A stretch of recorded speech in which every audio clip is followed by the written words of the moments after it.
Hey guys, it's coming around with the season premiere of American Crime Story, The Assassination of Gianni Versace, Episode 1, The Man Who Would Be Vogue. And guys, I was obviously hyped for this premiere. And not just, in terms of returning shows, but this was my most anticipated premiere for the first half, of the year. And why shouldn't it be? I mean, OJ was one of the biggest surprises of 2016. It's a show that I'm still constantly thinking about. It was such a huge surprise. It shed so much light on that trial and how kind of fucked up it was and the different sides of it. It was just so compelling, and I knew going into this that it probably wasn't going to be as good just because something like that, came so far out of nowhere. I mean, especially when you have someone like Ryan Murphy attached to it, and not only is it such an incredible show, but it was so consistent. And again, that's due to the fact that Ryan Murphy didn't write it. I've said this before. When Ryan Murphy doesn't write a show, it's admittedly better. I mean, Feud, that's a different story, but, American Crime Story, he didn't write, and I think that's why it turned out as well as it did. But it also is a lightning in the bottle kind of series, where it just turned out so well that I honestly don't think we're going to get another season as good as that. I really don't think so. But so I did go into this with cautious optimism. I thought this had tons of potential.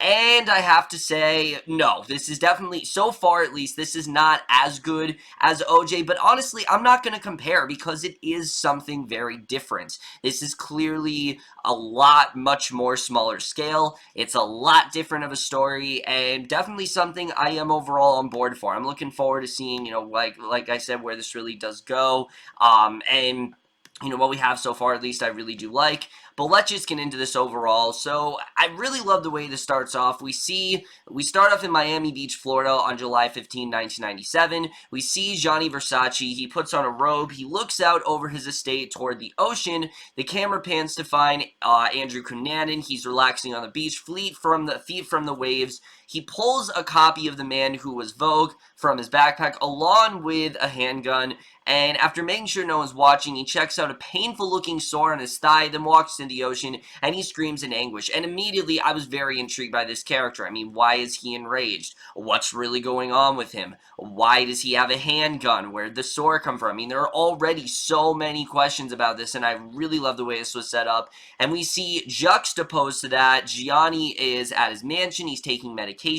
He heads into a courtyard of his estate, grabbing a glass of juice from a servant on the way to his gorgeous pool area, and meanwhile, Andrew makes his way down a beach path. We see Versace eats breakfast alone, poolside while reading the paper, and after a relaxing breakfast, he leaves his estate. He's immediately asked for his autograph, turns the tourist down, and continues on his way. So elsewhere, Andrew races into a restroom. He vomits into a toilet. He steals himself, puts on a pair of glasses, and heads out of the restroom. Again, we don't really know what's going on here, why he's vomiting, what's really about to happen, but we see Versace greets a few friends. He purchases magazines, including a copy of Vanity Fair with Princess Diana on the cover. He heads back home, is unlocking his gate when Andrew shoots him at near point blank range. He only managed to say no very quietly before he shot, and immediately we know Andrew's the one who shot him. Now, of course, going into this, we knew very well that Andrew Cunanan is the one who shot him. I like that the show just gets right into it. I thought this was a very good way to start things up. We're already very intrigued what could have led Andrew to do this. That's basically the central question of this entire show,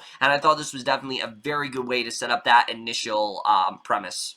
So we then switch to recalling events from October 1990, where I'm pretty sure most of this show is going to take place. I mean, sure, we're going to go back and forth in time, but I think a lot of it is going to stay here. We see Andrew enters a bedroom where Elizabeth and Phil are sleeping. These are two of his friends. He jumps in bed with them, thrilled to announce that he actually met Versace, and Andrew's in San Francisco partying and having the time of his life, and he visits a club with a friend who has a VIP pass. He spots Versace and can't keep himself from interrupting the designer, even though he's involved in a conversation, and Versace is noticeably annoyed, And through this scene, we start to observe one of Andrew's biggest traits, and that is the fact that he is a pretty heaving liar, and everything about him, again, you can't really believe a single thing he says, and we see, he's telling them a much different account that it went very well with Versace, when in reality, you could tell Versace was very noticeably annoyed, and Andrew can't control himself. He brings up his mom's love of Italy.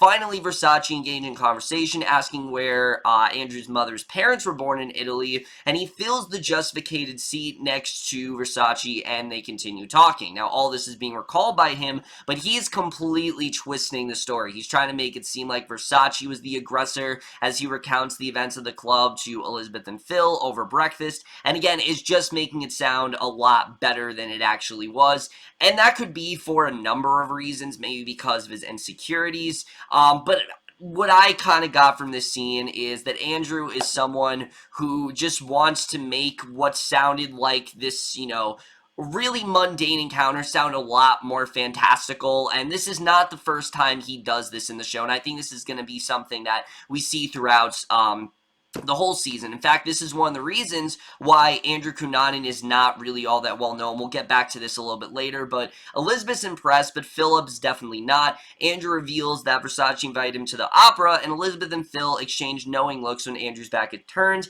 It's apparent that they don't believe his story. So this kind of shows that they're just kind of going along with it, and this is probably something that Andrew does on a daily basis. He lies a lot, and again, especially the way Andrew told the story, it just seems a little too good to be true, and that's exactly what it is, because it didn't all go the way that Andrew said it did. But he tells the story again, but this time to a friend as they walk through the faculty courtyard at UC Berkeley, and his friend doesn't believe a second of it. This one, he's not even letting him tell the story, because he talks about his Versace invitation. The friend reminds him he can't even tell straight people that he's gay. That's how bad he really is at telling the honest truth, and he has a problem with the truth. His friend's confused by Andrew's behavior, how he constantly changes, making it tough to get to know him, and Andrew swears that he has a day of Versace and then walks away. So next we see him, he's studying up on Versace's life in his Miami mansion. He then stands in front of his near-empty closet before wandering into Phil's closet, which is full of stylish clothing, and during the same time frame, we see Versace's at work. He's creating costumes for the opera. He explains how he's not important and that his clothes simply serve the women who wears them, and I really like this scene. You could see sort of the insecurity in Versace, that because of the fact that he's so well known, for his costumes, Gianni Versace himself, he's not really well known for his name. He's more well known for his brand, and he doesn't really know who he is besides his brand, and you really see that here. He claims it's all about the women, and it's not really, about himself. He doesn't really feel like he's done much of anything besides just make this clothing, and besides that, he doesn't really have much else to his name, and it makes sense why he's shutting those fans down, because he doesn't really feel famous. He just feels like his brand is famous. And I thought that was honestly really compelling, and I do hope we get more into that throughout the season, because that was definitely very well done, and it really does show how similar I think Andrew and Versace are. They both clearly have these deep insecurities about themselves, and I really love seeing that. So Elizabeth returns home to find Andrew in Phil's closet. He's dressed in a suit. She warns him that he should have asked, and he claims to have nothing. She compliments him, saying that he looks nice in Phil's clothes. She then loans him a gold watch to complete the outfit. So we then see him, he attends the opera in his borrowed clothes, visibly moved by the performance and his surroundings, and when the opera ends, he wanders around the stage. Stepping into the spotlight, he takes a bow, and we get the scene between him and Versace. And once again, Andrew puts his lying skills to the test. He approaches, asks if he enjoyed himself, and Andrew confirms that he loved it. So they drink champagne, discuss Andrew's background, and he goes into all this bullshit about how he worked on his father's pineapple plantations in the Philippines when he was younger, and that his father was Imelda Marcos's pilot. He moved to America to get the best education, saying his family's rich from pineapples, and that his dad had a boyfriend who served as his chauffeur. His life's been so crazy, he's writing a novel about it, and again, none of this is true. Obviously, he's just trying to do this to make his life sound a lot more interesting than it actually is, or at least that's what I took from it, that he's simply really just doing this because it is Versace and he doesn't want to sound just like an ordinary guy, because that's really what it is. He's just an ordinary man. He wants to make his life sound a lot more interesting, and again, that is a common theme we see, I think, throughout this entire episode. So Versace admits he's never still enough to write. He talks about the first dress he made and how it was for his sister Donatella, and he adds that every dress he makes is still with her in mind. He hopes when people wear his clothes they get to know him and realize what a love for life he has. And again, I think this just goes back to the fact of Versace feeling like people don't really think about him, they think more about the clothes. And the small talk continues as Versace compliments Andrew, telling him he's handsome and going to be someone really special. And that line, I think, really kind of dictates the entire season. I think that defines, what this entire season is that Andrew, at least to me, seems like he killed Versace, so he could be that someone that was really special. And I think that's why he killed Versace, because Versace's the one who told him that, and I think that was kind of Andrew's way out. But we then fast forward to July 15, 1997, which is where the rest of the episode does stay, and we see Antonio D'Amico. He hears the gunshot while inside Versace's mansion. He comes running. The first person to the scene is visibly shaken, looking down at Versace, who's still lying on the ground except for the twitching of his fingers, and a bloody white dove is on the ground by his side. Andrew smiles as he walks away, but then he takes off running as Versace's friend starts to chase him. Antonio then makes it to the door, finds Versace stretched out on the front steps, screams for help, and Andrew and his pursuer arrive in an alley. Andrew stops and points his gun at Versace's friend's head. The chase stops, and Versace continues running. We see Andrew continues running. He sprints to his truck in a parking garage, and once behind the steering wheel, he's nearly hysterical overshooting Versace. He just can't believe he actually did it, but again, he's not really shocked about it. He's more enamored by it. Like, he loves the idea that he murdered Versace, and again, I think it's because it gives him that title. It gives him some sort of remembrance, and as fucked up as that is, that's something that Andrew really wants. He wants to be remembered in some way. So lots of police and detectives arrive at Versace's mansion as Antonio cradles his dying lover. The police then beat the ambulance to the scene. Antonio screams for someone to get an ambulance. A bystander then scrambles to his nearby car and grabs a camera. Versace's body is then placed on a stretcher as a staff. Antonio watches from inside the gates as Versace's body is loaded into a Miami Beach Fire Department ambulance. The bystander then snaps a Polaroid photo, and meanwhile, the police receive a report about a suspect fitting the description of Versace's murderer and check out the parking garage, and just the way the crowd reacted here was really crazy to see. I mean, the fact that people were literally snapping photos of his dead body, again, it goes back to that idea that they clearly didn't care about this man. They cared more about his brand, and you definitely see that here. So Versace's taken to the hospital with multiple gunshot wounds to the head. He was found in cardiac arrest, and now his pupils are fixed and dilated, and as he's wheeled through the hospital hallway, the scene switches to show a man in a red polo shirt fleeing from the police after unsuccessfully attempting to break into a car, and when the police catch up to the suspect, it's not Andrew, and we see Andrew is also wearing a red polo shirt. He runs from the parking garage. He's not pursued.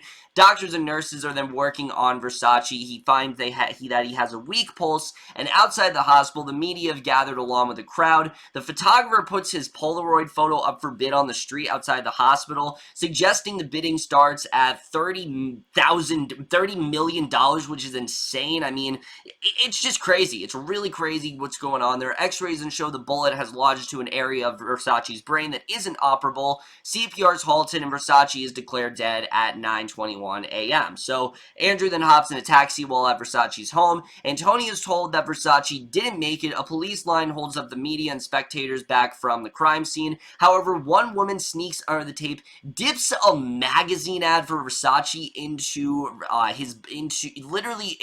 Versace's blood, and again, it's all about the idea that they were there. They have, there's a piece of Versace that's with them. It's really fucked up, but honestly, it's something that I believe would happen. I mean, especially someone like Versace, who's worshipped by all these people for his clothing company. When someone like that dies, a piece of them still with them. She and her husband then place the ad in a plastic bag.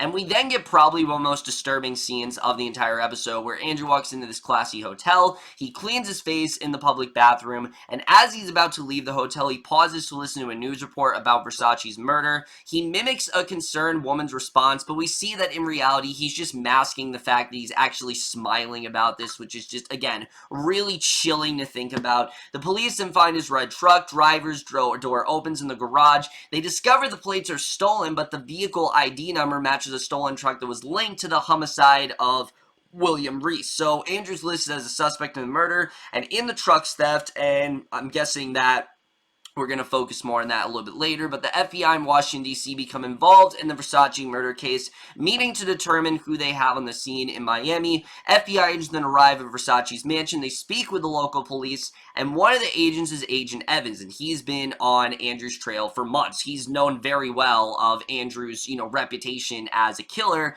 which I think we're led to believe that back in 1990, Andrew Cunanan wasn't established as such. He just simply was a normal guy, and he's been killing. So Agent Evans is a truck full of FBI wanted posters featuring Andrew, who is now, with the death of Versace, murdered 5 people. This is his 5th person. It doesn't appear as though any of the flyers have actually gone out, though, so local law enforcement in Miami was unaware to be on the lookout for him in their city. So Andrew's clearly done a very good job of being able to cover this up and being very under the radar, but we then see Donatella. She arrives via private jet in Miami as evidence is being gathered from her brother's dead body in the morgue. The White Dove is also brought in so that bullet fragments can be removed from its body. The police then hold a press conference revealing that Andrew is the suspect and should be considered armed and dangerous. So Donatella then walks past her brother's blood, still on the front steps as photographers and the media record her every move. She greets Versace's servants as she enters his home, and detectives are asking Antonio about his involvement with Versace, and Ricky Martin in this scene was incredible. I was very on the fence about him up to this point, but this scene definitely showed me, yeah, he definitely is really great here, because he said that he used to bring back dancers, models, and escorts to the house for sex, and Antonio is very taken aback by that claim. He reiterates that, no, that's not the case. He was very much just Versace's partner. He wasn't his pimp. This was a serious relationship. He does admit that other men were brought to the house, and sometimes Versace would join in, and sometimes not. So he says the difference between him and those other men was that he lived with Versace for 15 years, and the detective asked for the names of these other men and asked if they were paid, and Antonio calls Versace a genius, and most of the time these men just simply fell for him. So Antonio grows angry when the detective asks if he was paid by Versace to have sex, and the detective wonders if one of these men is the man who is the one who killed Versace, and before Antonio answers, Donatella enters the room with Santo Versace, her older brother, and Donatella demands that the police be removed from the house, and we can just tell the rage within her. I mean, she's pissed. She obviously doesn't know who killed her brother, but she's willing to do whatever she can to find that killer, and Antonio cries. He tells Donatella the police were asking questions about her brother's life. He reveals that the police will find out everything, and sure reminds him the only thing they asked of him was to simply take care of Versace. And what I'm thinking Antonio's arc is now going to be is, what role does he play now? Because obviously Versace's gone. He was simply just there to take care of him. What does he do now? And Donatella warns Antonio not to speak about her brother without consulting her first. And hours after Versace's murder, Antonio finally has the opportunity to wash his blood-stained hands, and it's a really emotional scene. You can tell that this is obviously very hard for him. He's kind of letting go of Versace in that way. So Donatella meets with her brother's attorneys, warning the police and press will rake through her brother's life. She talks about how her brother grew the company from a tiny store and a single rack of clothes. Their mother was incredibly proud of him as he grew the business. She says that he was a creator, a collector, and a genius. The company was his life. The company kept him alive when he was sick, and she promises the company will keep his memory alive now that he's dead, and she doesn't want Andrew to kill her brother twice. So she's going to do whatever she can to keep the company alive. Obviously, he's made it a name for himself, but she's going to do what she can to carry on that legacy. So a statement is read in public denying Versace or any member of his family knew Andrew Cunanan. So it's interesting because obviously we got that scene with Versace, but the question is, did that scene actually happen? Was that just in Andrew's mind? We don't really know. But the media publicizes Andrew's photo, asks the public to be on alert. A pawn shop owner calls the police recognizing Andrew's photo. She got his ID from him, an address, and turned in a proper paperwork 7 full days before Versace was shot.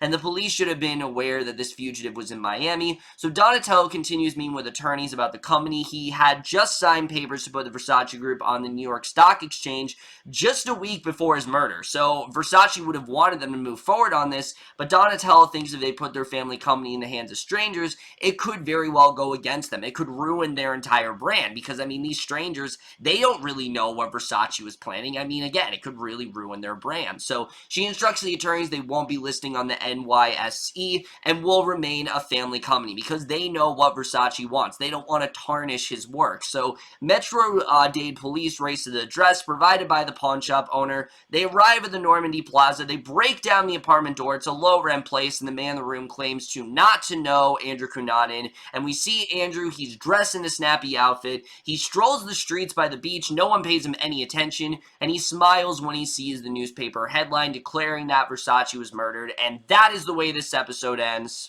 So, like I said, a lot of great stuff to talk about here.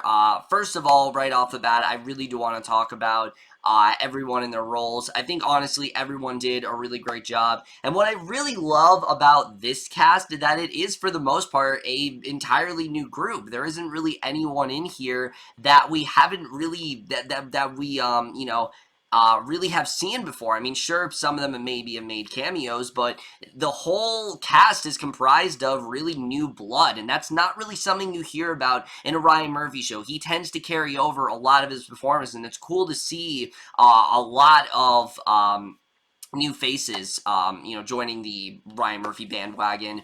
Let's first talk about Edgar Ramirez as Versace, who I think was perfectly casted in this role. He's got the Italian accent down very well, but he also has, I think, the real human side of Versace. I mean, Versace kind of was dealing with this dilemma. I don't know if he was really dealing with it in real life, but it very much seemed like Versace was someone who, he had it all, really. He had this brand for himself. He really set this path, and now he's kind of struggling because people don't know how to separate the creator from the person. And do they really like Versace because of who he is, or do they just like him because of his creations? And again, that is definitely a very compelling moral dilemma. I'm interested in seeing really where that does go. We're definitely going to see more of him, obviously, because again, he's billed as like the main character of the show, even though he's not the main character. We'll get to that in a little bit. But he definitely did a really great job here. I thought he definitely carried the show very well. He's very charismatic. I think he's got a lot of potential in this role for sure, and I'm very interested in seeing where he does go throughout the rest of the season.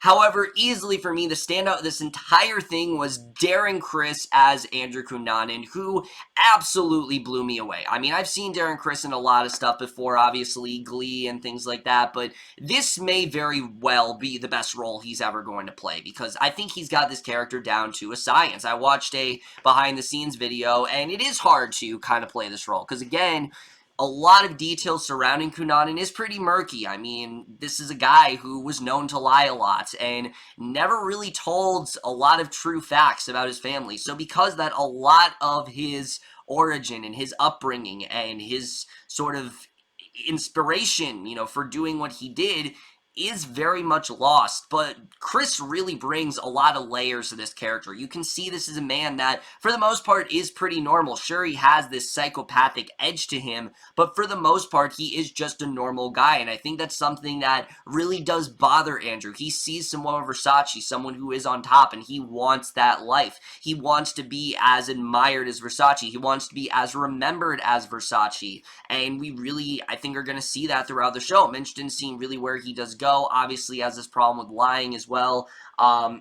And I think definitely, he had a lot of stuff down. He had, like I said, the charisma down, but he's also extremely menacing and very creepy in points. I mean, that scene where he, where he was covering his mouth and trying to, obviously, trying to cover up the fact that he murdered Versace and was actually happy about it. It's really chilling stuff, and I think Criss really did an incredible job embodying this character. I'm very excited to see where he does go, and like I said, he absolutely killed it here for sure. And then everyone else here I thought also was really great. Ricky Martin, like I said, I was very 50-50 on him at first, but then we got that great scene where, they're talking to him about how, oh, you're just another one of Versace's pimps, and he's trying to claim how, no, that's definitely not what's going on. They were in a very real relationship, and I really did feel it there. You can tell he's really feeling this loss, and now he doesn't really have as much of a purpose because he was Versace's lover, and now he doesn't really know who he is, and I'm interested in seeing really where he does go. Penelope Cruz is incredible here. I love everything about her in this show. I mean, she's got the accent down perfectly. She's got, I think, the look down perfectly. She's got the very direct approach down perfectly, and you can tell she is a very loyal sister. She's willing to do whatever she can for Versace. She wants to carry on that family name, and I think she's going to do an incredible job here. This might be one of the best Penelope Cruz roles I've ever seen. She's a great actress, but I think that definitely is going to be one of her best roles. I think she absolutely killed it here. I can't even tell it's Penelope Cruz. That's how great she is in this role. She completely lost herself as this character. I can't wait to see where she's going to go. I'm saying character, but they are, in fact, real people. I can't wait to see where she goes throughout the season. Like I said, I think everyone was very well cast here, and there's really no one that I was disappointed with. Now let's get to the directing and the writing, though, because this definitely has a very different style to it. It's a lot more fantastical, but also a lot more simple. The Peel versus OJ, that was a very complex show. There were a lot of characters. There was a lot of stuff going on. We focused on two different groups, one that was trying to, implicate OJ and one that was trying to defend him. And now we have a story that is a lot more simple than that. And I really like that. I think it makes sense to tell a more small-scale story here, especially coming off of something that grandiose. Tell something a little bit more lesser known, and Versace is exactly the way to go, because no, I don't know anything about this, honestly. I didn't know much about OJ, but that's because I wasn't alive then. But I definitely knew more about OJ than I did about Versace. I know next to nothing about this, and I think it was a very smart move for them to make Versace the next season. I know originally Katrina was supposed to be, but that entire production was halted, and they, basically retooled the entire cast and everything going on there. So I think it does make sense to make this season 2. I thought it was very smart of them to do that. There's a lot of stuff here I'm definitely very compelled by. One of the common themes, it seems like, of the season is the idea of the human condition. You have someone like Versace, who is a man that kind of has it all, but at the same time, he feels like he's kind of accomplished nothing, because again, this was a family business, and he most times is just known for the clothing that women wear. He's not really known for who he is personally, and he doesn't really feel like he deserves all of this fame. And I'm interested in seeing really where that does go. And then when you compare it to Andrew, someone who, like I said, is for the most part pretty normal, clearly does have a lot of insecurity issues, he doesn't accept that. He doesn't accept the fact that he's normal. I think he genuinely wants to believe that he had a more interesting life and that he did all these incredible things. I think that's why he's telling Versace that. Not only because he's trying to impress him and because he wants people to believe him, I think he truly wants to believe that he had that life, and that was very well conveyed there. I'm very interested in seeing what more we get of that. I mean, we saw in this first episode, they don't buy it. Really, they don't. I mean, sure, maybe they're going along with it, but after a while, I think this is really going to start to become a problem for people, and I'm interested in seeing how does Andrew become that killer? How does he adopt these skills? I mean, obviously, this is not the first kill he's made. This FBI agent's been on his trail for a while, and I'm very interested in seeing really where that does go. I think that's definitely a very interesting way to tell the story. Also, the Memento style of it all, I think is really cool. I really do like the way the show's kind of filling in, it showed us the murder, and then it's kind of filling in the gaps of how that actually happened. I think it definitely is a really cool idea overall. And I'm definitely interested in seeing really where that does go. The scope of this, like I said, this is a much smaller story, but the style is much different here. This is a very heavily stylized show. It's beautiful to look at. I mean, just the shots of Versace's mansion in general are gorgeous. When he's walking through, like, the corridor, it's amazing stuff. And you can definitely tell they put a lot of budget into this. But it doesn't feel style over substance. I think it definitely is the right tone for the show. Because, again, we're dealing with someone who is a fashion designer, and he's very well known for that stuff, and clearly to him, that's all he kind of is, and I think, again, it works very well, and I'm very interested in seeing, again, I think, if there's anything to say about this season, it's definitely going to look gorgeous throughout, and I really do love, like I said, the visuals here are fantastic. I really do love it. I think in general, the other thing that's really interesting about the story, like I said, is that Andrew Cunanan as well isn't as well known. I'm interested in seeing really where his story does go.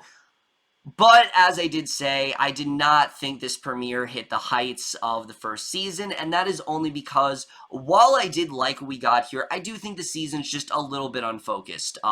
Sure, we're focusing a lot on Andrew Cunanan in the first half, but then the second half, we focus more on that murder, and I'm not gonna lie, when we cut back to 1997, it did take me out of it a little bit. I think they could have spent the whole first episode just getting us into the mindset of Andrew Cunanan, and then wait till the second episode. Now, I understand that obviously would be a pretty big risky move, because you would be hindering, you would be prolonging the arrival of Donatella, who everyone expects to see. It's Penelope Cruz. Everyone's been hyping up her character, her character, as well as Ricky Martin. We wouldn't see a lot of him, but I think it would have made sense for them to do that. I just think the pacing was a little bit jarring there. Also, I don't really care about these FBI agents. It's clear it seems like, compared to the first season, they're going to be very much just typical FBI agents. There's not really going to be much else to their characters. I like the one guy who is on Andrew Cunanan's trail. I think that definitely is very interesting. I'm interested in seeing, Agent Evans, I believe his name is. I'm interested in seeing really where their story does go, because, again, this guy's got to cross paths with them at some point, and it does set up a very compelling narrative in that way. I'm just hoping that the tone isn't jumbled. Again, I like the Memento style to it.